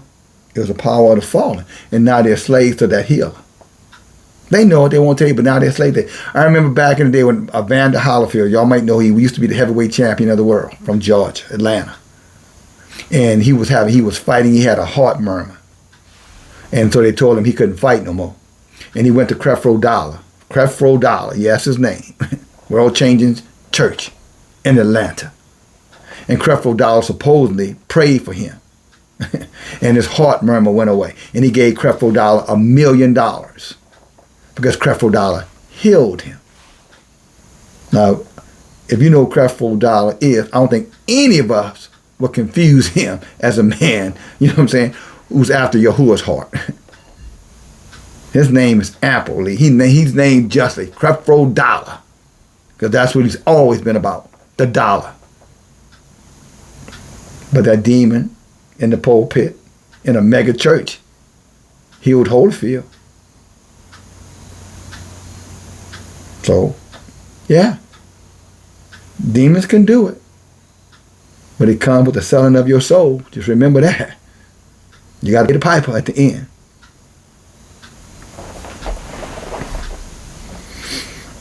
Verse 12. And Seppo, the son of Eliphaz, saw that Agnes despaired of going to battle with Egypt. And Seppo fled from Agnes from Africa. And he went and he came to Kittim. And all the people of Kittim received him with great honor. And they hired him to fight their battles all the days. And Seppo became exceedingly rich in those days. And the truth of the king of Africa still spread themselves in those days. And the children of Kittim assembled and went to Mount Cuptiza on account of the truth of Agnes, king of Africa, who was advancing upon them. Now I want you to understand here. When you look at Agnes, the king of Africa, who was he working what? Who was he working with?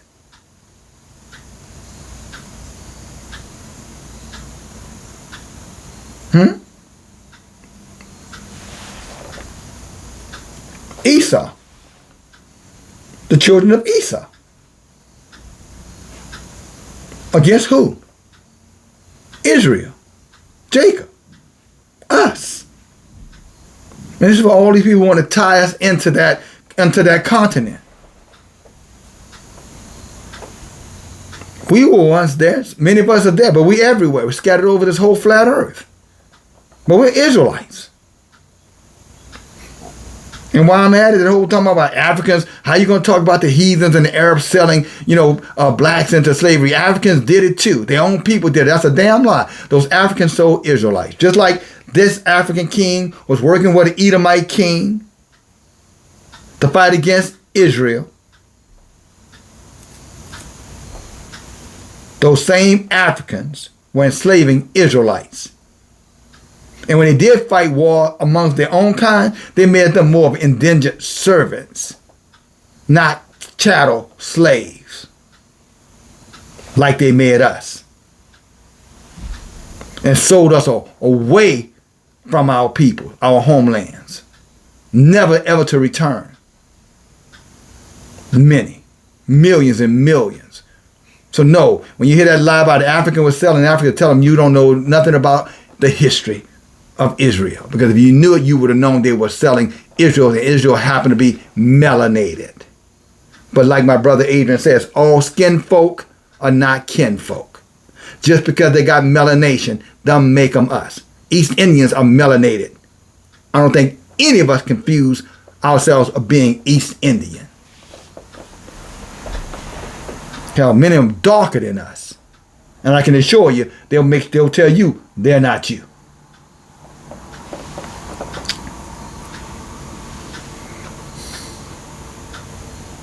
So don't let them in sorcery push sorcerers' lies on us through history written by liars to try to hide our identity. And even worse, our legacy. who we are as a people. We're the chosen of Yahuwah. Even the 2/3 of us who are going to get destroyed, them too. Chosen of Yahuwah. Jab, no jab. They're chosen of Yahuwah. The question is, where are you going to spend eternity? Only one way in, and that's obedience to his laws, statutes, and commandments. According to him, those who keep it, his Torah, he hears their prayers. How are you going to be redeemed if he don't even hear you talking? He don't even hear you praying. How are you going to repent?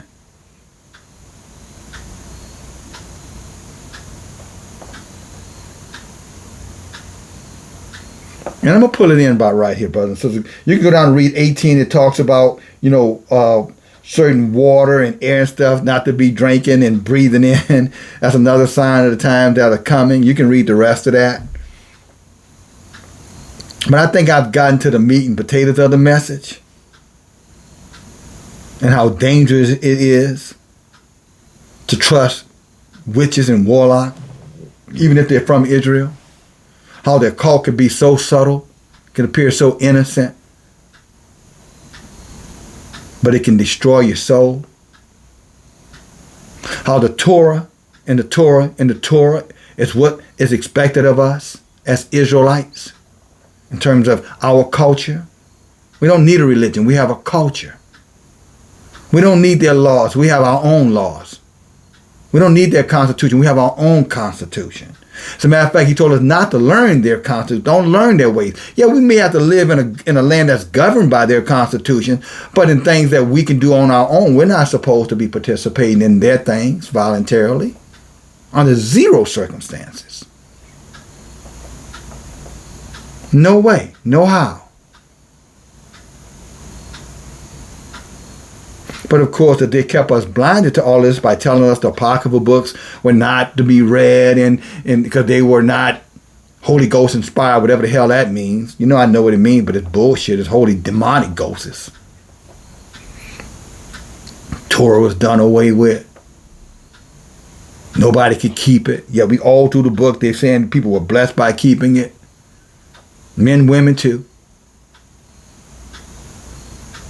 That sorcery wasn't real. Witchcraft is not real. Lies.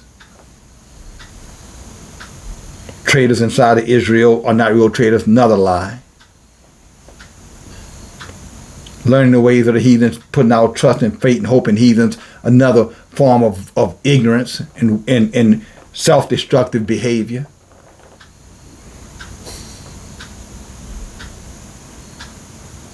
Men altering themselves, looking like women, and pretending like, no, it's just woke. It's just a way of him being emotional. Although the book says it's abominable. Deuteronomy 22:5.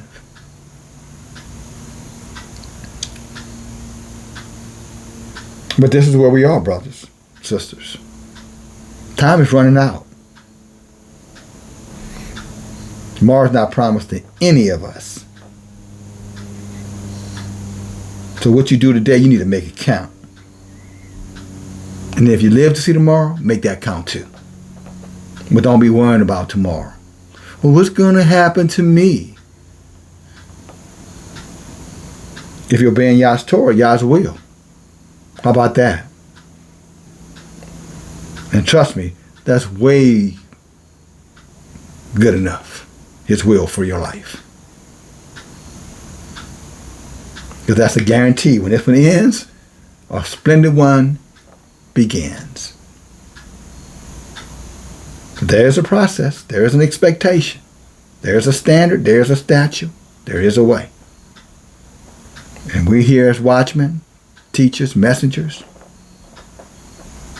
to support you in finding that way. All right, brothers and sisters. Again, we invite you to join our Bible studies. Again, if any of you who were with us last night, want to share what you took away from it, or if you just found it informative, I know I've already heard from our brother and brother Benjamin. I know who you are now. Next Bible study, let me know you're out there so I can formally say hi to you, brother. But glad you're here. But many others too. I saw your names in it. Sister Healy, Deborah. Some others too. I'll know your name sooner than later. Trust me. Stick with us. Stay with us. And of course, you know, the strength of the team. Sister Lorena, Sister Billups, Sister Collada, Sister Maria, Brother Adrian, Brother Roderick, Brother William, Brother Dennis, Brother Sharif, Jonathan, Lamar, the stable ones, and others, Sister Mary. But that to be said, you know, I know Yah is going to continue to open our eyes. I know He's going to stay with us, brothers and sisters. I know He's going to bless us. And I know He's going to put His shield around us. Because He said He would. He said if we obey His Torah, He'll make us the head, not the tail. He will heal our bodies. So if you did take the thing, I'm telling you, that's just the only way you're going to get out of it. And you got to do it now. You cannot be delaying, because trust me, in your delay, y'all going to see that as rebellion. You just took your time. You didn't even care.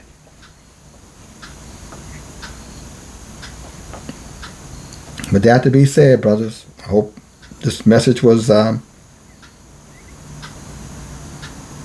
informative. That's the intent. Again, we're not here to judge. We're just here to teach it. Y'all going to do all the judging.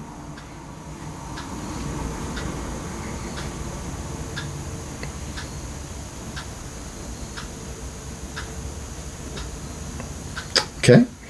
Anyway, just reflection, thinking. I don't want to miss anything that y'all may have wanted me to share before I close this up. I don't think so. Hallelujah.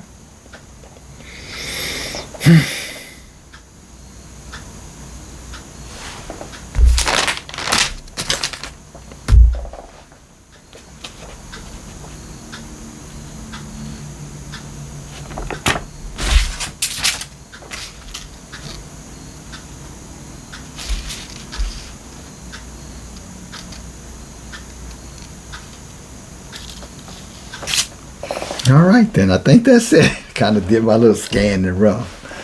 But again, I'm going to end with Jeremiah 10. What do you say? Learn not the ways. Let's go there. Jeremiah 10. Then we're done. Because a lot of this is because we let the heathens influence us, brothers and sisters. A lot of the stuff we're going through because we listen to them and their agents who are working for them among us. Look what it says. Jeremiah chapter 10. Learn, hear you the word of Yahuwah speaks unto you, O Israel, us. Thus says Yahuwah, learn not the way of the heathen. And do not be dismayed at the signs of the heaven, for the heathens are dismayed at them. In other words, they're captivated by that because they're sorcerers. They're witches, they're warlocks, they're fallen ones, their forefathers came from the heavens. So don't be dismayed. Don't be saddened by it. Just stay focused on Him. Don't practice their custom. Don't practice their tradition. Don't practice the thing. Don't participate in their wickedness, their sorceries. None of it. And the only way you're going to know how not to do it, my brothers and sisters, through being educated through Yah's Torah. Coming back to the Torah. You know, if the heathen's way was the right way for us, then why are we catching so much hell? And been catching hell for hundreds, if not thousands of years, practicing the heathen's way. Their gods, their entities, their deities. If their way was so much our way, then why the hell are they doing well serving their deities? And we suffer doing exactly, or at least trying to imitate what they're doing.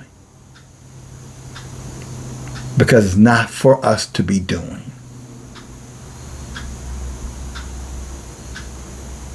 Come out. Be separate. Turn back. The Motel 6 commercial said, we'll keep the light on for you. All right, brothers and sisters. Yahuwah, Shalom. Your brother, DFG.